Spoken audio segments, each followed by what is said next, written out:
Well, thanks for joining me here in my shop on another bit of a snowy day here in Aurelia. And let's see here. So, last video, which wasn't labeled,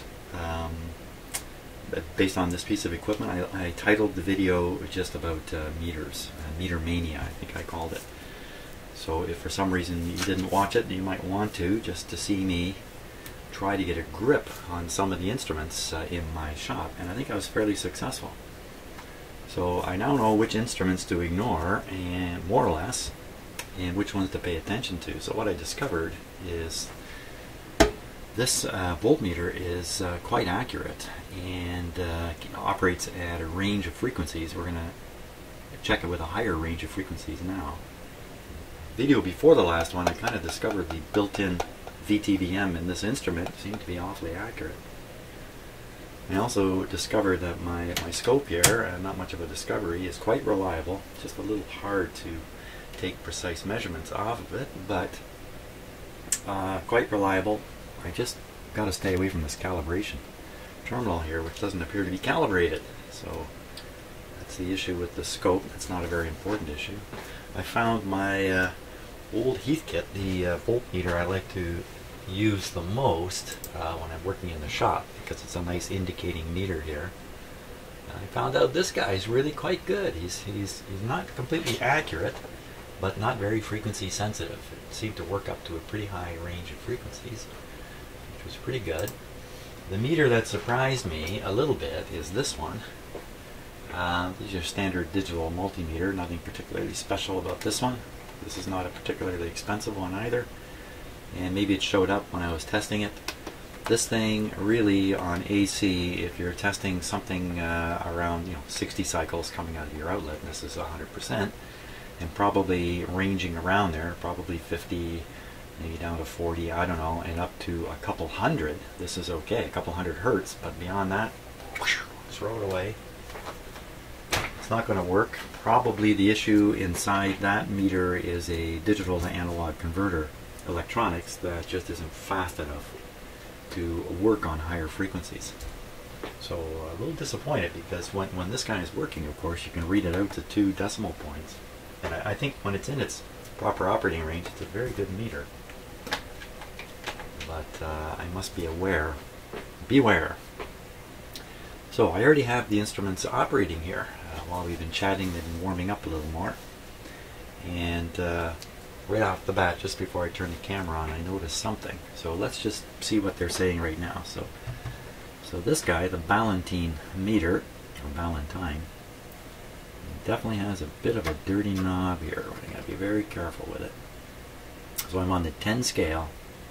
10 volts would be here. 1 volt is there, and it's reading just under 1.5. It's reading 1.4. 1.4. Now if we look up at this meter, let me give you a closer look at it too. This is where we're starting from here. Okay, so if we take a look at this meter, now again, try to ignore this crack. You can see the pointer is just below 1.4. So I make that to be 1.35, and on this meter, get it into focus here, 1.4. To me, that's really close. Now the question is, what frequency are we running at? So let's see, we're on the basically 500 to 1600 scale here. And we're dialed in. So we're running at a megahertz. So this is 1 megahertz. That's right. That's where I left the machine last time. 1 megahertz. You certainly expect this meter to work because it's designed for this instrument, so it should work at all frequency ranges. There shouldn't be a problem. It shouldn't roll off at higher frequencies or anything like that. And so far, this guy's coming right along. So now let's see what happens when I try the Heathkit. Now it's 1.4 volts. The Heathkit is on the 5 volt scale. So you look at this 50 here, 50 scale. 5 volts is going, 1.5 volts is going to bring it up to 1 point into here. Should come up into here. So I'm going to connect it now, and it comes up to, wait a second here. Something really funny happened. What was that big jump up? Some funny things happening. Might be able to explain some of this. So first of all, the reading there is 1.1, not 1.5, so it's reading a little bit low. But if I bring you over here and look at this meter, you'll see it's now reading very close to 1.1. And guess what? Under the scratch, he's come down. So that's 1.2, 1.2, 1.1. But what's happened is, when I hooked up the Heath kit, and this is the problem with working with one meter, the Heath kit is connected. I'll just take the lead off, and you see the change in the reading there. I'll put it back on. So we're seeing some loading effects now. And even if you look at the instrument meter, I'll hook up the Heath kit, it's drawing the instrument meter down. Now somehow I thought the instrument was very well isolated, so you really couldn't, this really wouldn't happen. So we're set here on 2-volt reference, which turns on this output that we're watching. This is not the regular test output. The regular test output's down here. I'm not using it just yet. I'm using this one because it's basically the output of the signal generator before it goes through any attenuation. It's a little stronger, a little easier to see, especially on the scope.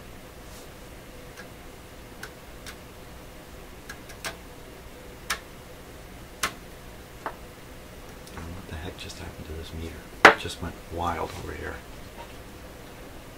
What happened to it? It just flew right off. Oh, huh. Okay, let's see what happened here. It lost its ground. There. I didn't have that connected very well. Okay, so we still get the lower reading. So here's the thing. If you only have one meter, and you hook it up to something like I'm doing now, and that meter, even if it's a VTVM like this one, may load the circuit down and pull down the voltage you're trying to measure. And you can't tell with one instrument. You can't tell that's happening. You just put it on and it goes up and you make a reading. Meanwhile, you've disturbed the circuit you're testing, something terrible. So, a little lesson to me. All these things, it sounds like I'm telling you, or I'm telling me. And you're listening. So, that's great. I think I'm left with the impression of these two instruments here. Let me switch cameras here. These two guys are in great agreement. Hey, what about this meter loading this one down? Okay. This is probably a 600 ohm input. I mean, I really don't know. That's kind of weird. Wow. Let's take a look here. Let me use a close-up camera so you can get a good look at it. So that's the panel meter on the instrument again, showing 1.45. I'll disconnect the ballantine. It's off. Look at that. Nothing at all happened. Put it back on. But if I put on the Heath kit, what's going on with that Heath kit meter? Let's see. See if it says the input impedance on it. It's going to be a megohm, at least, on here. So you can see the movement current requirements, but that's got nothing to do with what the probe might be looking for. Oh, look at that little hint. Peak to peak equals 2.83 times the RMS value. All these meters are so helpful if I'd only just look at them a little closer. Now, does it say anything over here about anything? No. So we'll just have to guess that the input impedance on this is a megohm. I wonder if that indicates something's a little amiss with this meter. That this one loads down the circuit. This guy doesn't. You know. Fantastic. And they are reading the same thing right now. 1 point, what do you see there? 1.7 plus. 1.7 plus. Ooh, is that what that says? No, not 1.7. 1 point, come on. 1.4. Just under 1.4. just under 1.4 in here. Just under 1.4, bobbing around a little bit. Yeah, they're both bobbing just a little bit. Okay, I'm not even going to check this on the oscilloscope because I'm quite certain of where we're at. 1 megahertz working good. So let's crank this guy up. We'll jump it up to, let's say, 5 megahertz. Jump them up to 5. Just watching this thing. Make sure it's still putting out. That's going to be 5 megahertz there. Okay, we can't make it up to 2, so we'll set it to 1. 1 microvolt on here. What do we got happening here? Okay, I'm on the 1 volt scale. With this at 1 microvolt, the output here should be 1 volt. Should be 1 volt coming here. This should be full scale. And it's not. It's about 0.45.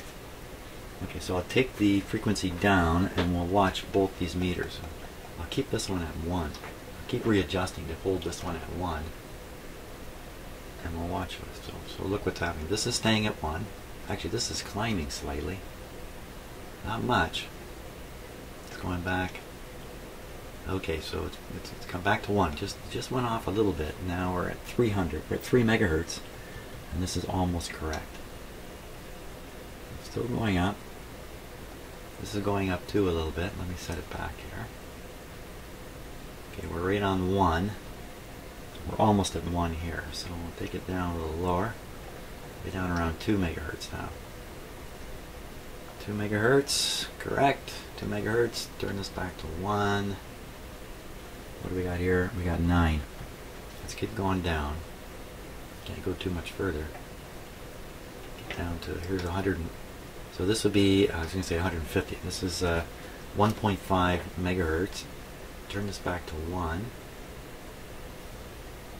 And we're still at 9 here on this guy.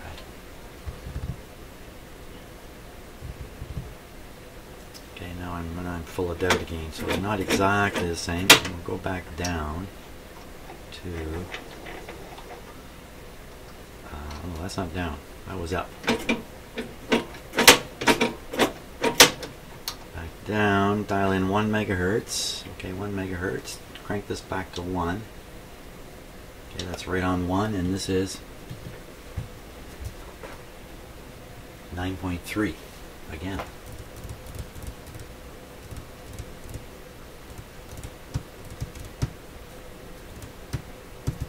Okay, let's go up to the 10. Go up to the 10 scale. Oh, it's practically dead on the 1. Why is it jumping like that? This meter, I have never done anything to it in terms of maintenance except replace a vacuum tube in it. I've never tried cleaning the switches or anything. So it's right around 1. And this is right on 1. Let's take this up. So this we can get up to 2 here. We're on 2 now, and this is right on, pretty much right on 2.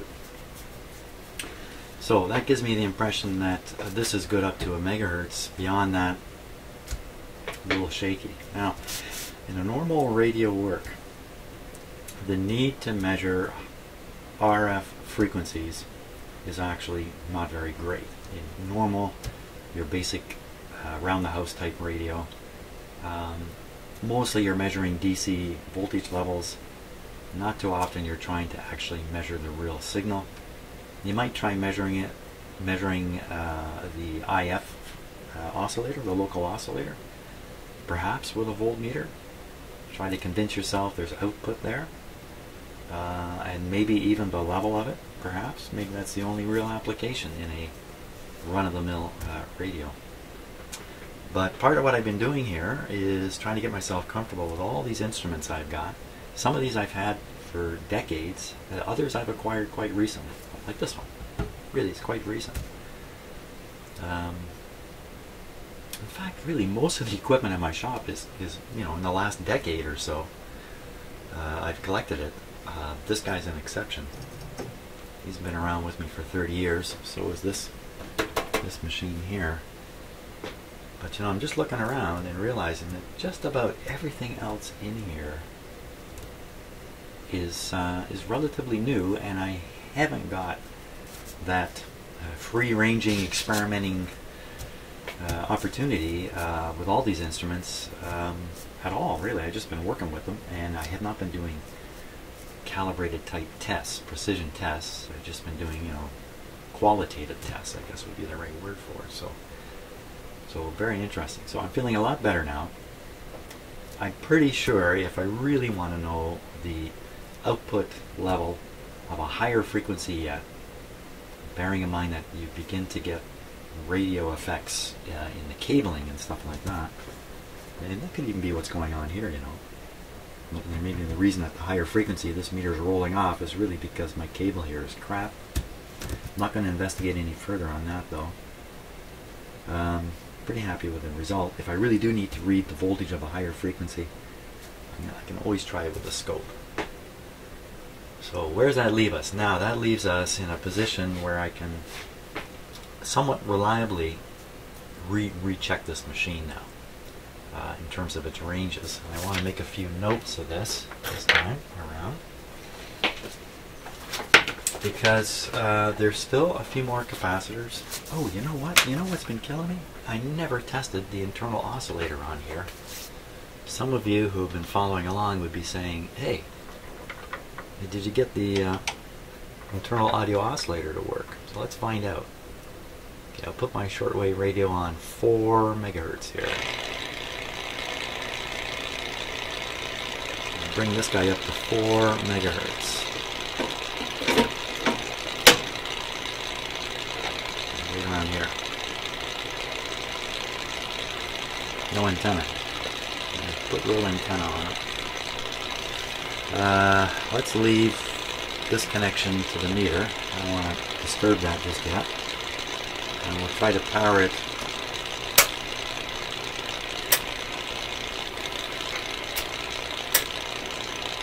Yeah, we don't need this meter operating at the moment I do the test, but we'll power it. Never mind everything. Ignore me completely here.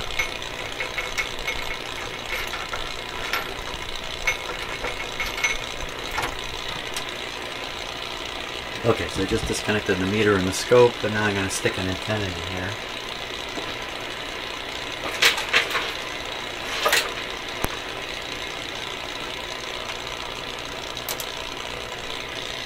Just drop it by the radio.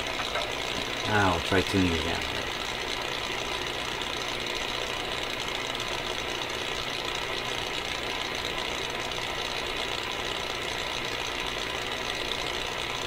Okay, what am I doing wrong? Doing something wrong. 4. Oh! Oh, I made a big mistake. Okay, back up the card here. Back up the card. Did I make the mistake?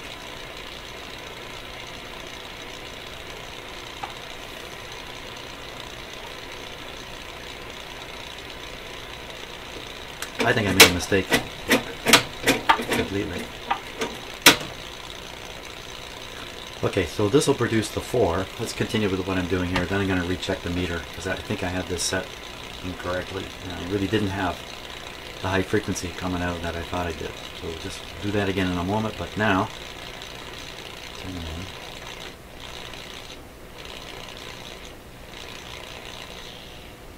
there he is. Nice warm hum coming out of it.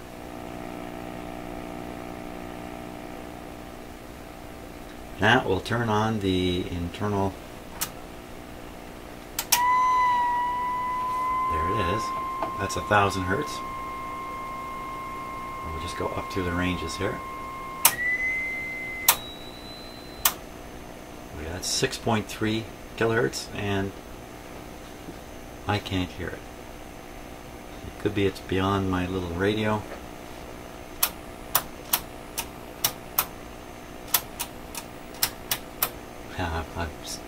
This is a strange thing, but here in my shop, listening to this, I believe I can hear it, but it's more like I feel it inside my head. It's not like my ears are picking it up. So 4, 2, 1. Come on. There's the 400, but it came on real slow. So what I'm doing here is I'm finding out if the capacitors I changed have helped out, as I hope they had. Now we're not going to be able to hear that. It's just too low. How can we hear this? I could hear this if I can listen to it directly here. I can connect this to an amplifier with some speakers, or just a speaker.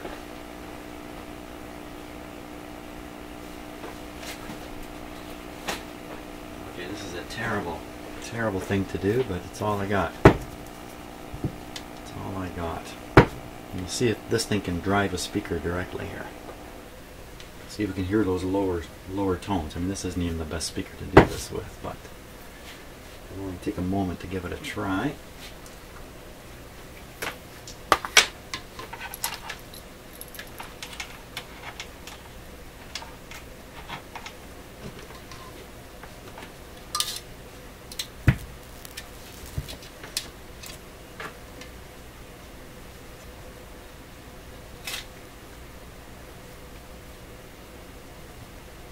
Now, the output of this is probably not looking for 8 ohm impede. This is probably looking for something much higher, but let's see what we can get out of here. So this is set to AF output.